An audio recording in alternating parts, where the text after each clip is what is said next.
皆様お待たせいたしました。 Ladies and gentlemen, thank you for your patience.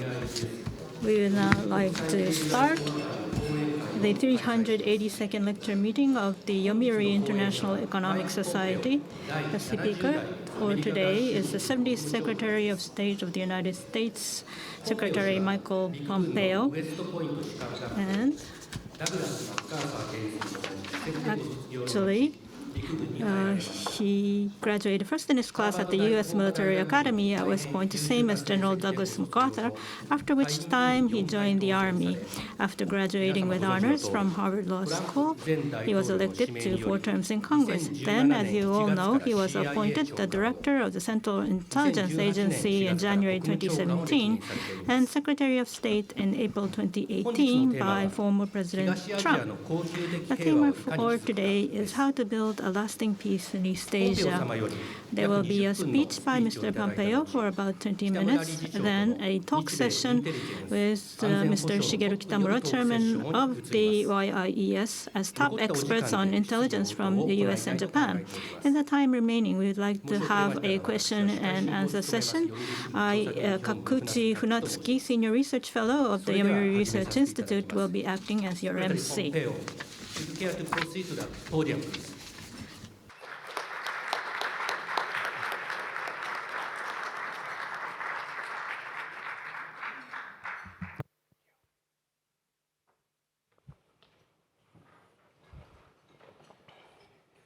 Good. Thank you. Well, good afternoon, everyone. Thank you for having me here. Thank you for hosting me at this prestigious lecture series. I know the names of the people who have been here before, and it's an honor to be a small part, and I hope that I can contribute in some important way. The good news for you today, in many respects, is I'm a former Secretary of State. So in my capacity as an unemployed American, you get Mike Pompeo unplugged. And so we'll have serious conversations on things that matter from a private citizen who cares deeply about the relationship between our two countries and who knows in his bones the absolute centrality of that relationship, not only as a commercial, industrial matter, not only as a matter between good-spirited peoples, but for the security of each of our two countries as well. I want to begin by expressing my sympathy for the Japanese people as you all are dealing with the consequences of an earthquake that struck. Your people, when I watch the news and read, are always in my heart and that of my wife, and we pray for you, especially for those of you who have lost loved ones and friends. It's always so difficult, but this is a resilient people and a resilient nation, and know that myself and other Americans are praying and watching. Kitamura-san, thank you. Thanks for including me today. Thanks for hosting me. I look forward to our conversation, taking your questions. You should know the most common question I get is, as the former CIA director, are there UFOs? Can't answer that one for you. Everybody will have to guess. But today I wanted to talk about our relationship between our two countries, not between a particular president and a particular prime minister, not between a particular secretary of state and a foreign minister, not even between CEOs and business people, but rather the relationship between our two nations. I know this is true in Japan as well. Look, domestic politics takes up a lot of our time. These are exciting political times in each of our countries. We'll each likely have elections this year, as will many other nations across the world. Indeed, 362 days now, the next president of the United States will give his inaugural or her inaugural address. But we have to keep our eye on the centrality of the geopolitical developments. It is impossible for any of us, me now in my role as a businessman or in my days in government, to ignore the challenges that confront each of our countries and indeed humanity. Director Wray, the current director of the FBI, said now maybe 4 weeks ago, he's never seen as many red lights flashing in the world. I don't see intelligence any longer. He is reading it, but we can all observe that this risk is real. You know, we watched Vladimir Putin's invasion. It's kept Ukrainian people and indeed parts of Europe mired. Total devastation, 2 years now, increasing fuel prices, food prices. And then now, 100 plus days ago, the barbarity of an Iranian attack on the nation of Israel. that threatens to draw the Middle East into even wider wars. I saw that just last night, the United Kingdom, the United States, supported by a number of other nations, went in to take out significant infrastructure in Yemen, a place that's been lobbing missiles into Saudi Arabia for years and about which the world largely ignored. And it has now come home to confront each of us. Everyone can see it, right? As this conflict expands in the Red Sea, we have now about a third less shipping making its way through the Suez Canal and through the Bab el-Mandeb, disrupting trade, commerce in one of the most singular, vital shipping lanes in the entire world. These are dangerous times. The largest shipping operations, Japan's MOL, decided just a week ago that it would cease completely movements through the Red Sea. Insurers, too, are raising their premiums. Higher costs, not only for the shipping companies, but for each of us, consumers around the world, will be something that will impact the economy. The Bank of Japan can't possibly contemplate the Japanese economy absent understanding the geopolitical risk that's associated with all that is going on today. And of course, we all know, you here in the Indo-Pacific, that the threat from Xi Jinping and his Communist Party, his desire to control large swaths of the world, beginning with this region, threatens your families and your businesses and that of your neighbors and friends and the other countries in the region. I spent an awful lot of time with Chairman Kim in North Korea. In fact, way too much time for my own mental stability. These were hard conversations with an evil man. And just in the past few weeks, he said that it was once again time to sharpen the treasured sword.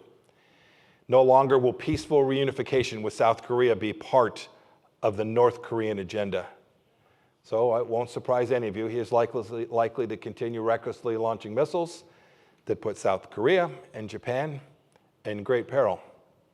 I can't tell you how many times Kitamura-san and I were on the phone after North Korean missile launches, short range, medium range, sometimes over the Sea of Japan, sometimes the other direction off the coast of Korea, each time trying to do our best to calculate how we could protect our own peoples. These risks pose the possibility of larger conflict here, just as we think about in the Middle East. They could easily initiate a construct of conflict here that we've not seen since World War II. Look, these crises aren't far away. For the American people, I must say, we're hot in the middle of a presidential campaign. Folks don't think about these things every day, but make no mistake about it, the difference between a U.S. domestic issue and a foreign policy issue is deeply subtle. What happens in Kyiv doesn't stay in Kyiv. What happens in the southern part of Israel doesn't stay there, and certainly what happens in the theater here in Indo-Pacific doesn't stay here. I want to spend my last few minutes here talking about the fact that I don't believe any of these are mere coincidence, and that the timing of these is not linked. Putin's economy remains stable today, in spite of the sanctions that the United States and others have imposed, because China's brought record amounts of sanctioned oil in at a discount since the war began. Drones and munitions flown into Putin's army from the Ayatollah in Iran, and now from Chairman Kim, ballistic missiles, into the theater in Ukraine. China's relationship with Iran has never been closer than it was these past few weeks.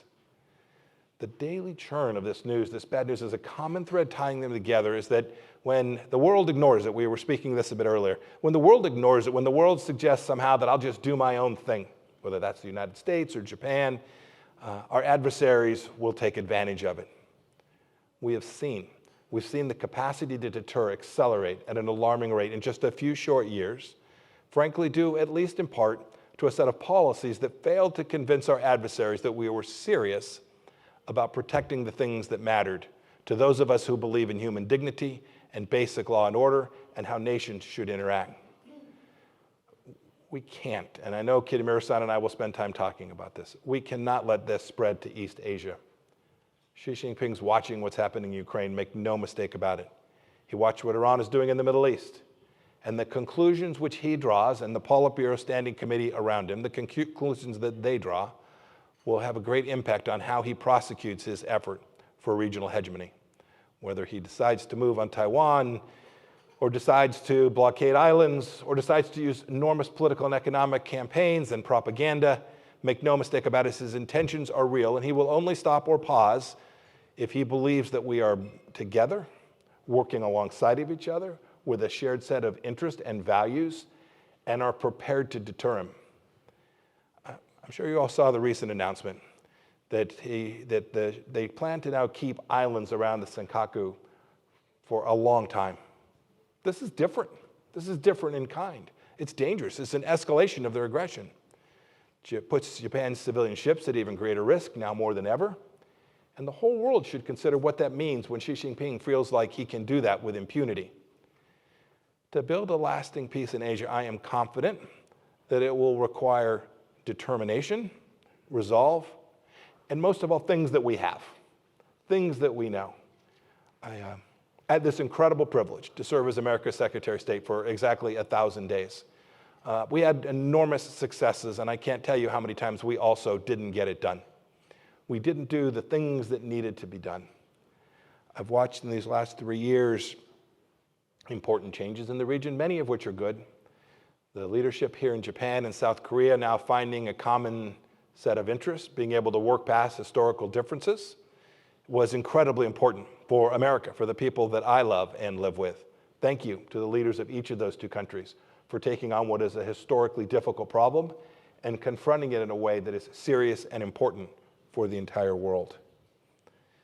You know, my last thought is this. When you think about each of these conflicts, we often begin to think about space and planes and missiles and rockets. But when I think about these conflicts, I often think about commerce.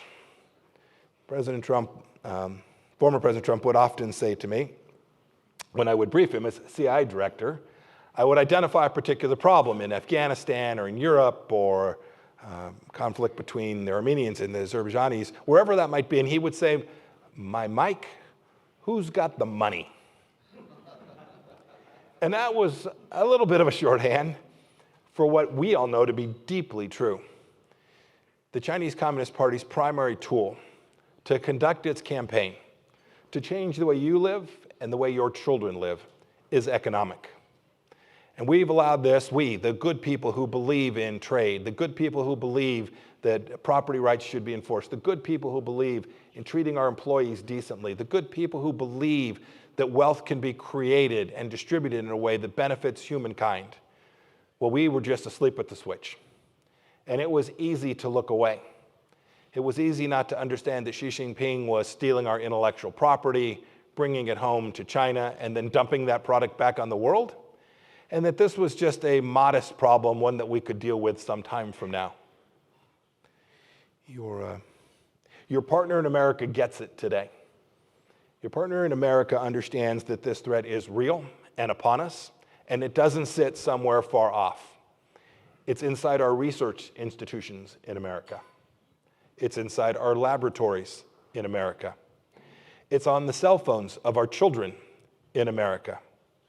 This Chinese effort is at scale and real time, strategic and determined. Xi Jinping, as you well know, has decided that the animal spirits are no longer something that he gives a rip about. He has now decided to place his effort. He thinks this is the time, this is the moment. The old adage, which is, bide your time and hide your strength, is gone. They are now demonstrating their strength and hoping that we don't understand that the time is upon us. Some have said that the actions that I took, or actions that the United States took when I was the Secretary of State, risked creating war. That we were somehow too hawkish, that we were too ambitious. Maybe. History will tell for sure. But my sense is this. As you watch the American debacle in Afghanistan, as you watch our president speak of a minor incursion into Europe being okay, as you watch a Chinese spy balloon fly over our country with nearly no response, and now as you watch the United States discourage our friend and ally in Israel from completing the important task of crushing these barbarians, I believe that is deeply escalatory. I believe that this is what actually presents the risk that the world will be even more ablaze 2 to 5 years from now rather than where it is today. Bad guys. Dictators understand seriousness and resolve and determination. It means that when a nation and a partner like Japan, when we draw lines together and work alongside each other, we will actually live up to the promises that we made to each of our peoples, and not shy away from the hard truths. Last story. In 2019, the United States Embassy in Baghdad was under attack from the Iranians almost every night. I was responsible for the safety of the men and women who worked there. State Department officials, diplomats, Department of Defense officials. We had partners from around the world in our embassy with great frequency as well. And we were losing deterrence against the regime, against the Iranian regime. They had taken down 2 American UAVs traveling in international airspace. They had fired ballistic missiles into a place called Abqaiq in eastern Saudi Arabia. Ballistic missiles directly from Iran into Saudi Arabia where Americans worked every day. Think Halliburton and Schlumberger and the great American energy companies. We were very fortunate that Americans weren't killed. We were losing that deterrence. The very decay that I described as I began my remarks today was upon us, and we were resolved to find a solution. The solution we chose was to take out the number 2 official of Iran, a fellow named Major General Qasem Soleimani. He was more than a general, he was more than just a leader, he was a very senior figure in the Iranian panoply of leadership, and the people of Iran knew precisely who he was. The consensus was, and had been for years, he is untouchable. That if the United States should go after him, that this would create a conflagration in the Middle East that was unrivaled in history, that there would be missiles fly into Israel, into Europe, and indeed into Denver. I was convinced, and remain so, and I think history will reflect that precisely the opposite took place. The attacks after the strike on Soleimani, which, by the way, saved 500 American lives from a plot that he was engaged in prosecuting in Damascus and in Beirut and in Baghdad. When we took the strike, there were no more attacks on our embassy in Baghdad. When we took that strike, the missiles began to cease flying into Saudi Arabia and putting at risk our Gulf Arab state friends. When we took this action, the response was not to fly missiles into Israel. It wasn't to kill civilians in Europe. They took note of American seriousness. This is the kind of thing. It wasn't about sending the 82nd Airborne or asking the Japanese to send their fleet. It was about demonstrating that the things that really matter are worth action that demonstrates that we will not let the bad guys dominate the narrative, that we will not fear escalation and in fact cause that escalation. I'm confident we will get that back. I'm confident even more when I see groups come together like this and when I travel here to Japan and meet great partners who are prepared to do their hard work to protect their own people and to share both our creativity, our commercial skills, our security skills, all of the things that our 2 nations can do, along with our friends in the region, in South Korea and Australia and in Taiwan and in Singapore. Along with each of these friends, I am convinced that good will prevail and that the ultimate model of deterrence that has served Japan and the United States so well in the post-World War II era will survive and flourish, and that, I was the 70th Secretary. The 80th Secretary of State will get to come here and be part of this lunch and tell this same great story about the relationship between 2 very important countries. Thank you for your time today. I appreciate your opportunity to give your willingness to give me a few minutes. Kitamura-san, please come on up. And I look forward to taking your questions as well. Thank you all very, very much.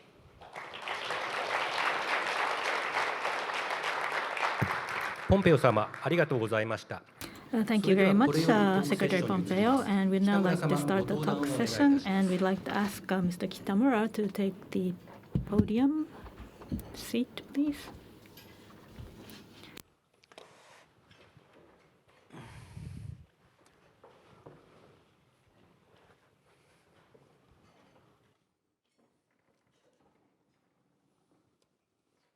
Thank you very much. Thank you. Secretary Pompeo. Your comprehensive overview of the actual situation surrounds us.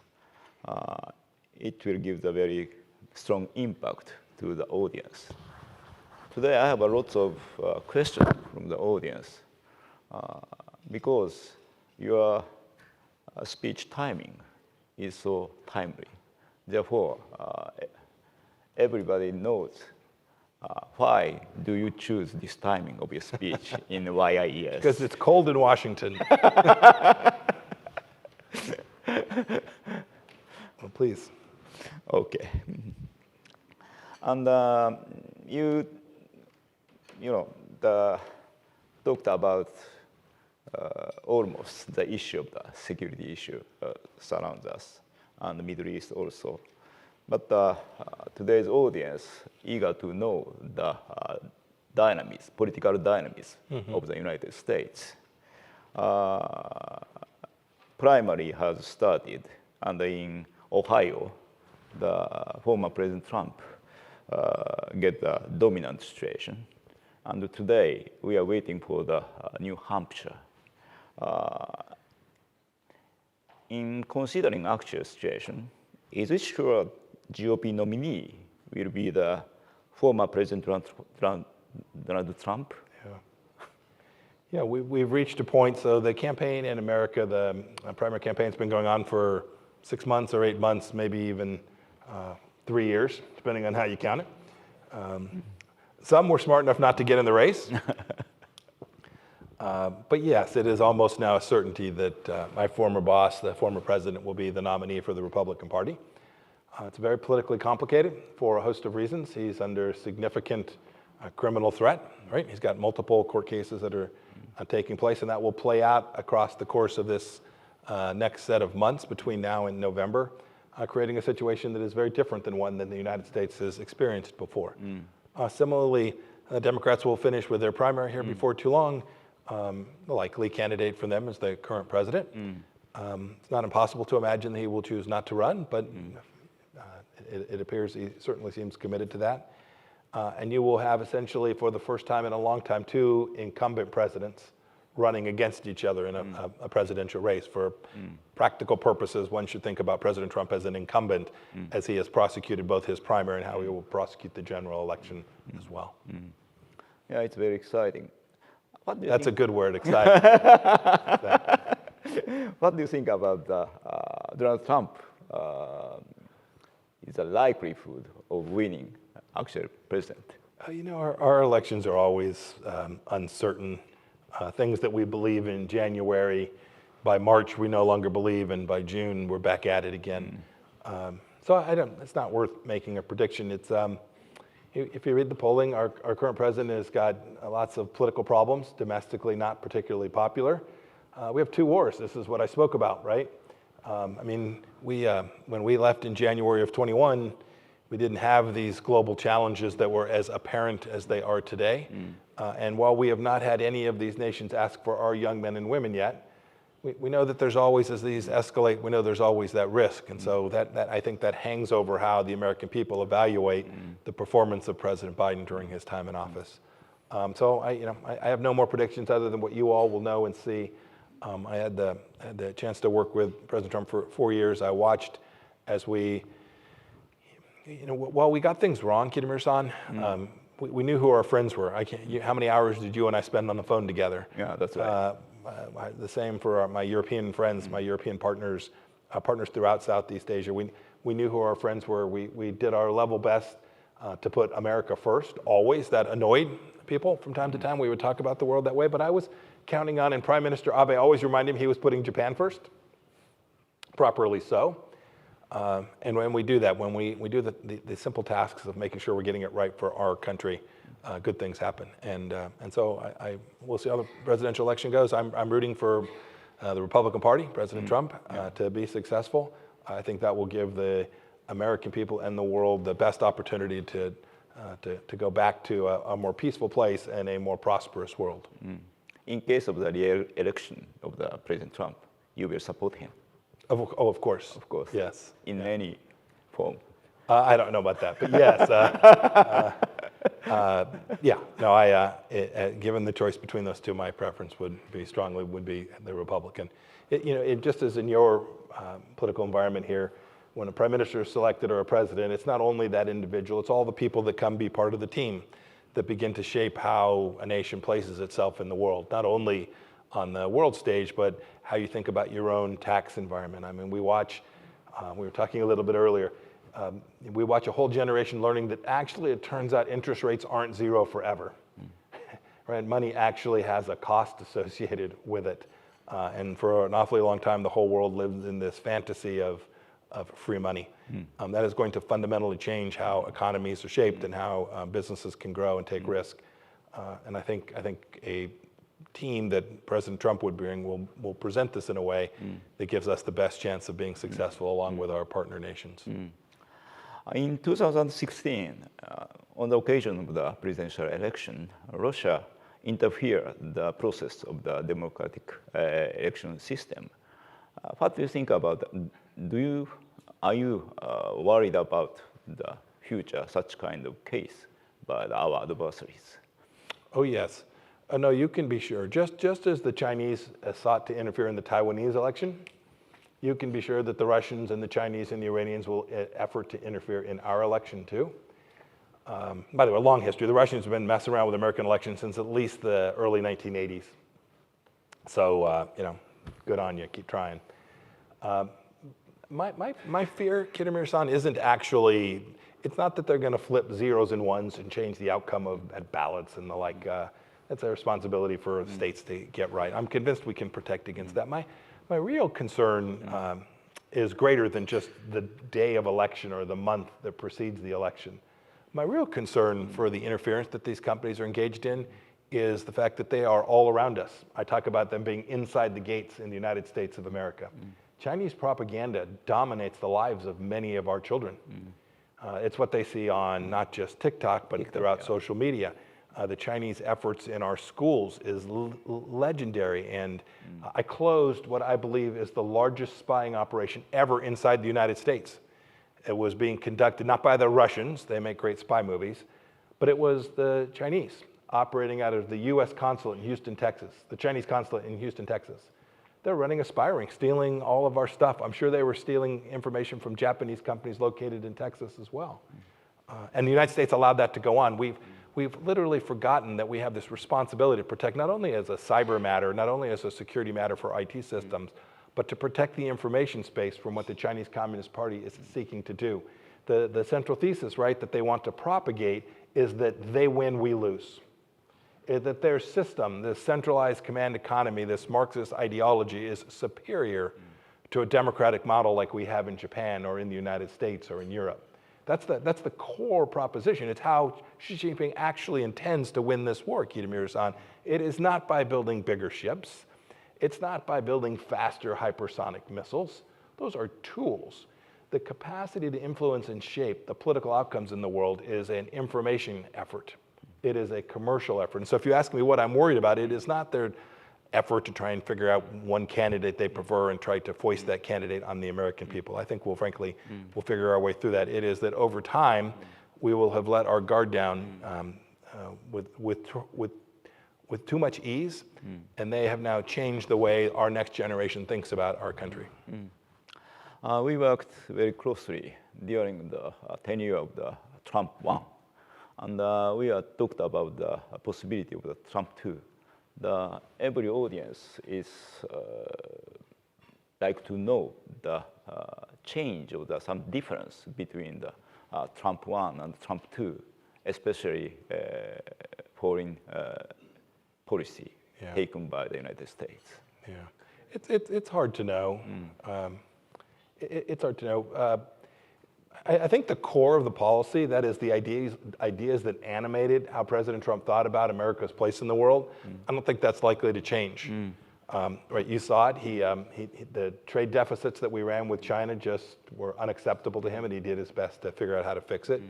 A porous, open U.S. southern border allowing tens of thousands of people to come into our country each and every day illegally was something that we worked incredibly hard on. We were determined to convince the Europeans to provide their fair share of security assistance to protect their own people and thereby participate in NATO. I think the structural ideas that animated President Trump in his first term are unlikely to change. But the world has moved. There's no doubt about that. He will confront a world that there is a great deal more risk than there was when we entered office in January of 2017. And he will have to address each of those things in a way that fits the model that we used during the first term. And so that's my sense. You mentioned in the speech the President Xi observed the development of the situation in the Middle East and, of course, the Ukraine. But lots of Japanese are anxious that President Trump possibly decrease the support to Ukraine considerably or stop after the arrival of his position. What do you think about this situation? Because the support for the Ukraine is closely related to the situation of Taiwan. I have never seen, nor did it happen on our watch in the Trump administration, us walk away from a partner friend who needed assistance.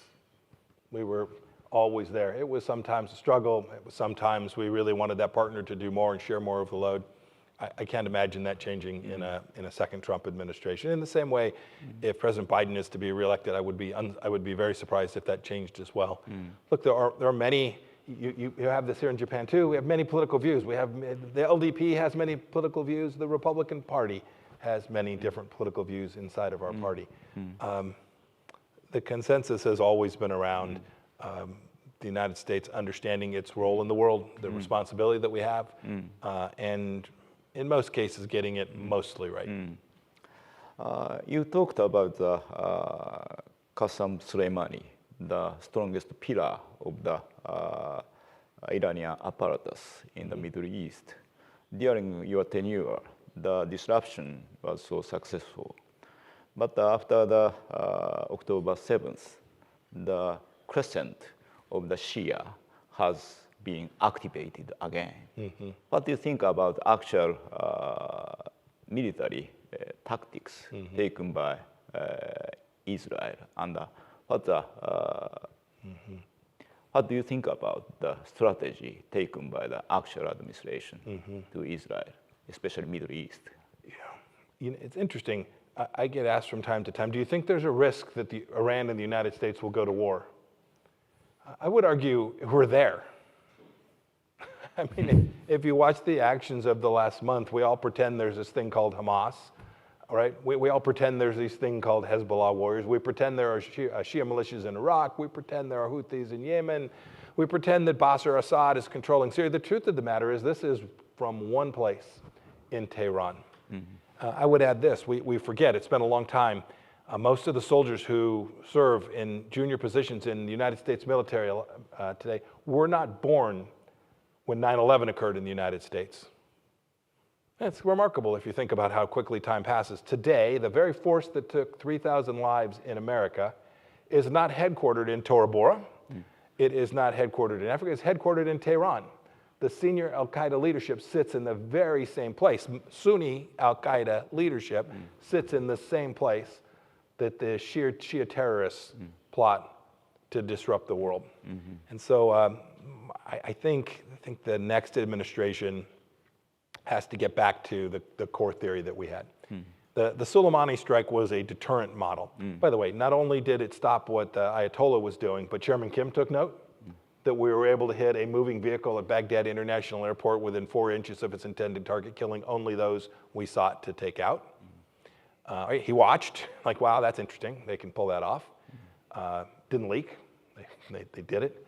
But second, I would note this. It wasn't that we didn't have an Iran policy. What we had was a security structure architecture in the Middle East that understood that Israel was our friend and ally, our partner, the democratic nation, the rightful homeland of the Jewish people. Second, we had friends in the Gulf Arab states that wanted desperately to move into modernity. Places like the Kingdom of Saudi Arabia, great leaders like Mohammed bin Salman and His Royal Highness in the Emirates. Right? These are people who want to move away from these old conflicts that have so bedeviled the Middle East and caused thousands of Americans to die fighting in that place. And so our model was be good friends with Israel, build partnerships and alliances with the Arab states who are also threatened by Iran, and then deny the Iranian regime whatever money we could. So we called it our maximum pressure campaign. It sometimes annoyed the leadership here in Japan because we were making it difficult to move crude oil around the world, and the Chinese were stealing it for free, and we were causing our friends in Korea and elsewhere to have to purchase more expensive crude oil. And I appreciate that cost. But it was the right model. It was a model that ultimately led to increased prosperity and, for a moment, increased stability. Middle Eastern stability in ways that they had not had for decades. I hope the next administration will go back to a set of policies that can deliver that for the world, because this is a place that has a long history of sucking many of us in. And then the last thought is, what evolved from that understanding of the Middle East was what became known as the Abraham Accords, a set of agreements where these nations recognized Israel's right to exist. But I was always mindful that we didn't actually get the largest Muslim countries in the world to sign off on the Abraham Accords. The largest Muslim countries in the world are here. Malaysia, Indonesia, Pakistan. Right? These are Muslim nations as well. And so we were mindful, and our efforts were deep to try and convince them also to be part of this central understanding of Israel's basic right to exist and become part of a security architecture that made sense for the entire region. We didn't get that done. Were we to have more time, I'm convinced that we could figure it out. And that will matter in the Indo-Pacific and in the South Pacific most especially. I'd like to pose another question concerning Iran. The 3 weeks before the October 7th, the Biden administration lifted the sanction against Iran over the frozen $60 billion in ROK. Of course, it is an agreement concerning the liberation of the hostage, but in concerning the timing, what do you think about this policy? I spent a lot of time trying to get Americans home who were detained, wrongfully detained in many places in the world. My single proudest moment during my 4 years was getting the 3 American hostages out of North Korea. Only the Lord, a lot of good determination, and a really good team around me helped us get that done. And one of the things that we did understand was if you pay to get them back, you all are business people, you're basically setting the market. So the market was set at about $1 billion a hostage. And I said at the time, as happy as I was that those individuals were reunited with their families, I've been at some of those reunions, there's just nothing that's just more joyous than that. Maybe the birth of a grandchild, which I'm hoping happens before too long. But when you pay to get them back, the bad guys know your price. And I said at the time, it is almost certainly the case that the Iranians will take additional hostages. And it was 3 weeks later that while we had gotten 6 Americans home from Evin prison, we had something between 12 and 14 Americans being held in prisons in Gaza. Thank you. You could draw whatever conclusion one wants to draw from that, but if the central thesis is how do you deter the bad guys from holding your people in detention, clearly $6 billion being paid to them didn't do that. We didn't gain the goodwill of even 3 weeks from that action. And so we should never mistake that these folks are doing this for a different reason. Those $6 billion, I am confident, has resulted in the death of Israelis. That money goes someplace. And we should all also be mindful, it doesn't get talked about as much as it did 4 or 5 years ago. We should never forget that Iran is dangerously close to becoming a nuclear capable state as well. And as they have more wealth and more money, they can pay more researchers, they can conduct more tests, they can clandestinely ship in more materials to build their program and ultimately a weapon system out, increasing the complexity of nuclear proliferation. And if Iran were to get a nuclear weapon, if that were to happen, you can be sure that the Gulf Arab states won't sit idle either. And the complexity of having multiple nuclear-armed nations in the Middle East is far too complex for my small mind. Thank you. Maybe we'll come back to the Asia-Pacific region. Former Prime Minister Abe was the closest politician with President Trump, I think. He passed away 2 years ago. To whom you pay attention to the Japanese politician to get a very good relationship with there are lots President of questions I'm going to answer, and then a handful I'm not. And it's a very important question. Yeah, it is important. You know, it's interesting because it was such a lovely relationship between the two of them. Two men from very, very different backgrounds, but who both had a little edge to them, and so lovely. I so cherish the time that I had with Prime Minister Abe, and such a tragic fate. I pray for his family too. I know many of the senior Japanese leaders today. I've worked with them in some incredibly difficult issues, including not just security issues, but trade issues as well. I would always get drawn into the problems with USTR. I would try to avoid it like the plague, but nonetheless, they had diplomatic ramifications as well. I don't want to say anything other than I'm convinced this much, and I'm now seeing at least 2 iterations of this. There's no doubt relationships are personal between leaders of our 2 countries, but the relationship between the 2 countries exists far beyond those personal interactions. The sinews, the connectivity is just too deep and too great. Not only the government-to-government connectivity, but the commercial activity between our nations as well. And so however the Japanese political people sort out their challenges in the Diet with their next prime minister after the election, and however the United States sorts through its political process, you shouldn't forget, we'll elect 435 brand new members of our House of Representatives in addition to a president, and a third of our Senate will turn over, so big election cycle, bunch of governors too. I'm convinced that the relationship will stay on the right course so long as there are senior leaders of goodwill. It's in part because we share a value set, but it's part because we all understand that we have a common threat from the Chinese Communist Party today as well. That deepens the capacity for people to do tough things for each other when it's most necessary. Thank you very much. Did I dodge that effectively? Perfect. And at the end of the 2022, the Prime Minister Kishida decided the 3 important documents concerning the national security, especially in the national security strategy. He decided to introduce the counter-strike capability, and we are preparing to purchase 400 Tomahawks.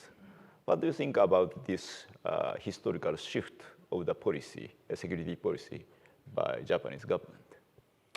I think no better time than now. And I'm pleased that not only was this a decision made by the Japanese political leadership, but as best I can read and learn, I think the Japanese people can sense the threat as well, and so that they too are prepared to support these efforts. You bring up a good point about counter-strike capability. I can't tell you how many articles you all would read them too about the potential conflict in the Strait of Taiwan. And we all know about the important commercial activity that takes place there, not just TSMC, but lots of Taiwanese companies, lots of trade with this country, lots of trade with the United States as well. And when you read about that, it's often about, well, how many missiles can be stopped? How would we interdict their ships at sea? What would you do with this massive fishing fleet that wouldn't look like Normandy, it would look like swarming of Taiwan. Very seldom discussed is what the counter response ought to be. And so I would posit this for everyone to think about just a bit. When we provided weapon systems, the United States and Europe provided weapon systems to Ukraine, we told them you can have these, but you can only fire them inside your own country. It's really quite something if you think about it. It would be as if in the Civil War in America, we said, yes, you can only fire north of the Mason-Dixon line. Or during the Korean War, we said, no, you can only respond to attacks inside of your own country. Today, Israel's engaged in trying to destroy one of the terror arms of the Iranian regime, and it's gone into Gaza. It didn't just fire in the kibbutzes of the south, it took activity outside of its western and southern borders. Were the Chinese Communist Party make a decision to move across the strait, and we provided weapon systems, both to you, would we say, no, it's okay, but you can only fire them into the Pacific Ocean or on Taiwanese soil? Or would we be prepared to impose real costs on the Chinese regime itself? It's worth thinking about, because I assure you, Xi Jinping is thinking about that. I assure you he's thinking, what will Beijing look like on day 2? What will Xi'an and Shanghai look like on day 2? if we insist on simply saying, will we have sufficient air defense radar systems to catch each of the missiles that is fired upon Taiwan, I think that is sheer folly and would play precisely into the hands of Xi Jinping in the same way that denying Ukraine the capacity to fire into Russia has played for Vladimir Putin. I can assure you, the bars and restaurants of Moscow are wide open today. The air raid sirens very rarely go off. Life is normal there. While the people who are the victims, those who have been aggressed against, now have to go into subway systems and fear for their children being hit by a stray missile in the cities of Ukraine. We should think about that. And when we think about it and conclude what we are prepared to do, we should make sure that our adversary understands that as well. Because in the absence of that, he will view this as essentially the opportunity to fight an away game. We call this, right, in baseball, right? We're playing on the other team's stadium. We should think about what this necessarily means, not just about missiles and space systems, but think about infrastructure, think about cyber, think about clandestine operations all throughout these places. And if we simply are resolved to play defense, then we are likely to see real risk and escalation take place. As you mentioned, in Taiwan, Lai Ching-te is elected as the new president. The result of this election give us some impact over the decision of Xi Jinping, especially concerning the reunification of Taiwan. Yeah, look, I'm happy. I don't try to do election interference myself, but I was pleased with the outcome because I think it will provide the continuity that the Taiwanese people need, and that is good for the relationship between the United States and Taiwan as well. Well, look, it wasn't unanimous. I served in Congress with a president that wasn't from my party, just as the current leader in Taiwan will now have a legislature that is not all of his own. There was a certain healthy tension to it during my time as a member of Congress. There was a certain unpleasantness as well. But I think, much like in America, we can have arguments with the best of them. We can fight about lots of things. But in the end, it is often the case when we are most challenged, we rise to the occasion together. I'm confident that the people of Taiwan will do that too under this new leadership, and I'm very hopeful that Xi Jinping will recognize that as well. How the U.S. government will start the talk with the new administration of Taiwan? You have a very close relationship with Taiwanese government and the Taiwanese people. And, I'm sure they already have. Yourself. Yeah, no, I'm sure that those conversations have already begun. I didn't see. I'm sure President Biden has spoken to the leadership there. I'm sure the team. It's the way the Biden administration conducts this diplomacy with Taiwan is complicated because they are seeking to abide by these historic set of understandings. So it's more in our time. I changed the rules. It was kind of wide open. We could actually, the diplomats could actually come to the State Department. That's now been reversed. But no, I'm sure they're working on it. And I know as a security matter, the Taiwanese have put in a long list of things they are prepared to buy, weapon systems that they would like to buy, and frankly, just as much as the hardware, just as much as the tools. Training, information sharing, all the things that really make cohesive joint operations. I'm sure the administration is doing those as well. I can be very critical of the Biden administration, but I actually think on Asia, they have carried through on most of the things that really matter. What they've done with AUKUS is glorious. They have continued to build out the Quad in the Indo-Pacific. I think that's very important as well. And I think they've done a nice job with the relationship between the ROK and Japan as well. I give them full credit. There would be things we would have probably done differently, but good on them for understanding this threat in the same way that the Trump administration did. Yeah, you appreciate the agreement of Camp David. And I'd like to talk about the Korean Peninsula. You met yourself, President Kim of the DPRK. Everyone would like to know your impression over his character and his talent. Yeah. Well, I mean, he's pure evil. Right? I mean, I recall the first time that I went, it had been just a handful of weeks, but Otto Warmbier had returned to the United States only to die from the conditions in which he had been detained wrongfully in North Korea, and was still holding 3 Americans during my first visit.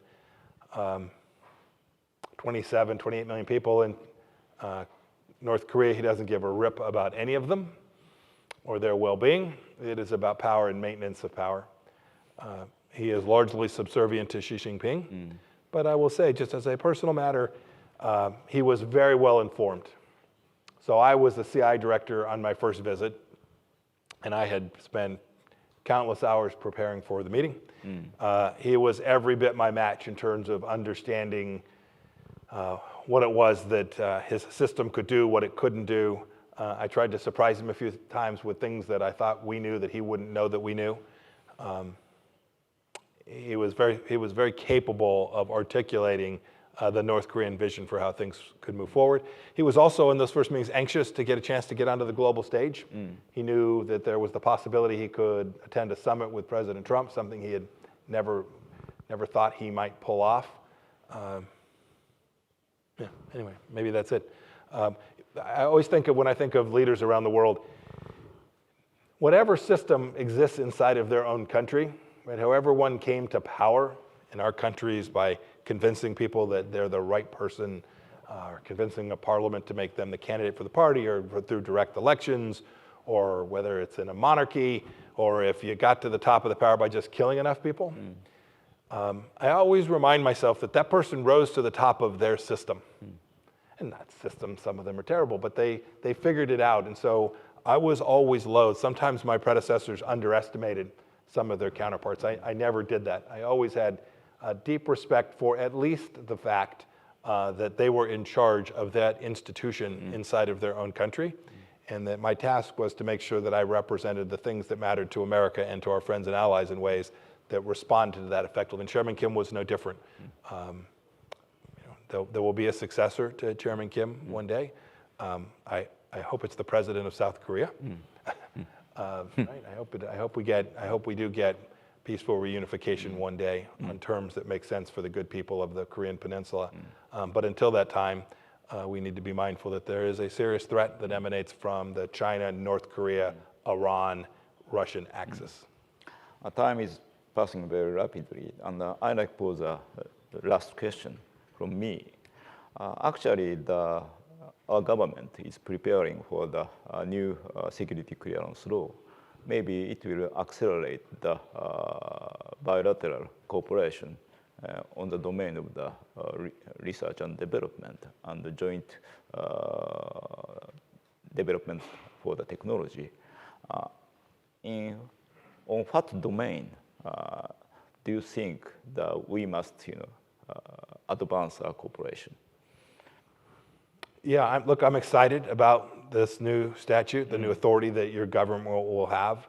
I think it'll be important to make it easier for the government relationships, security relationships, to move and transfer information more readily in the same way that we do with our Five Eyes partners. I think that's all to the good.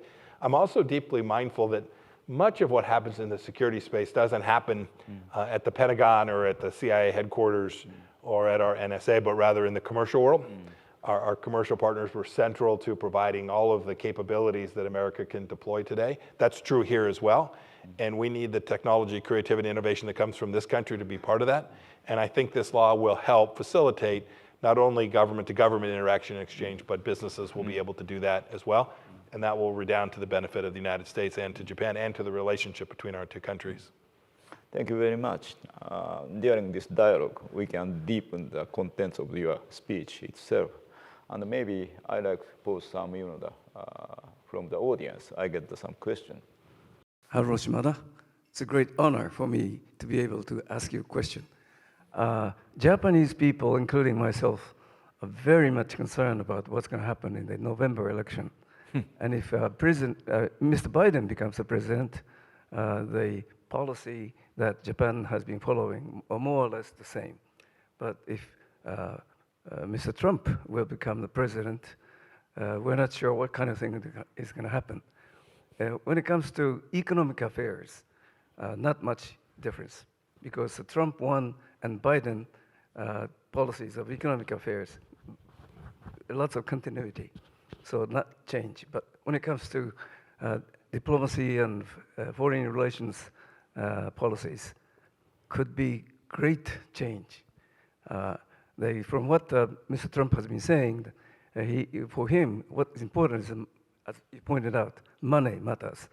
Another one is he doesn't like to choose war. So what's going to happen is that when it comes to Ukraine, I think it's possible that Mr. Trump will say, I'll finish that war talking to Putin. And that will benefit three sides, Russia and United States, and even Ukraine, even Mr. Zelensky, if it's finished earlier. Mm-hmm. Another one is the Middle East conflict. And behind the scenes, major power is Iran. And Iran supports three major terrorist groups.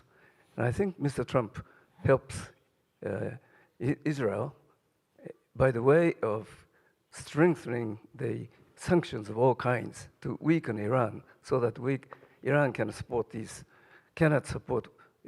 terrorist group as what they've been doing. The major issue is Taiwan. It's possible, hypothetically, I'd like to get your response. He may say, let's finish this conflict. That by the way of America allowing Xi Jinping to claim annexation of Taiwan. And that reduces the burden on both sides of military spending. But that gives Japan a tremendous impact, because Biden administration has been asking Japan to increase, almost double, the defense spending in a few years.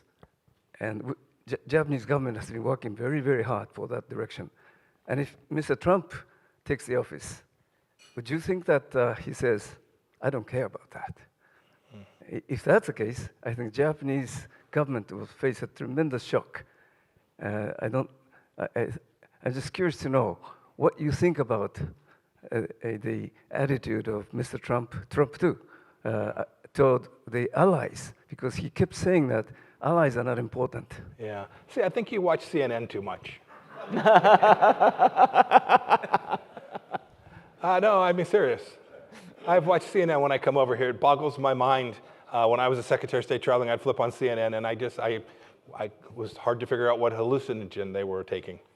It was so disconnected from the reality. Let's go through each of those for just a moment. Was there a war in Europe on Trump 1? Anybody? Was there? I mean, these are facts. You asked for a crystal ball. I'm a data guy. I'm an engineer by training. There was no war in Europe. Why was that? Because Donald Trump was a Russian asset? That's what CNN would have told you for 2.5 years, right? Anybody remember? I did. I lived it. I suffered from that. It made life very difficult for those of us trying to execute along with our friends in the region. So flip off CNN. I don't mean flip them off. I mean turn the channel. I just made news. There we go. Let's take a look at the Middle East. Did Israel? When we moved the embassy from Tel Aviv to Jerusalem, the whole world predicted there'd be war, including Japanese government officials. Did we have one? Does anybody remember? Just data, folks. Don't pay attention to the Bloomberg channel or some, right? Don't pay attention to what MSNBC. Turn Rachel Maddow off. They have this theory that doesn't reflect the experience set that I lived for 4 years working alongside not just President Trump, but by capable secretaries of defense and very capable trade representatives and big teams at the CIA. I lived through each of those things, and I lived through our policy in Asia as well. There's no administration post-World War II that has taken as seriously the obligation of the United States to confront Xi Jinping. I don't want to do predictions, but there's no reason to think, in my view, that President Trump or whoever the Republican nominee is, and if they're elected, that they are going to alter from that very course. The greater risk is that you will see a progressive party that will destroy the American economy in a way that doesn't permit us to actually do the tasks that are necessary to support those very security obligations that America has signed up for. And so I don't want to predict President Trump will make his own decisions about what he will do, but I always think people are so afraid we're going to bail on Afghanistan, right? President Trump's going to bail on Afghanistan. He's going to create chaos in South Central Asia and Asia. Who bailed on Afghanistan? Does anybody remember which president it was? And where the chaos ensued? Believe your eyes, not what you see from the media that has a hostile view of an administration that was serious about precisely what you described. You're right, President Trump doesn't like war. You should know his Secretary of State despises it. As a former soldier, it is deeply indecent. It is horrific. It always, always is horrible. And that means you got to figure out how to make sure it doesn't happen. And I'm quite proud of the fact that on our watch, either through good work with our friends and allies and partners, or a lot of luck, or the good Lord, or perhaps all of the above, we were able to create a set of incentives around the world that at the very least deterred for our moment in the responsible seat. That's the best I can answer your question.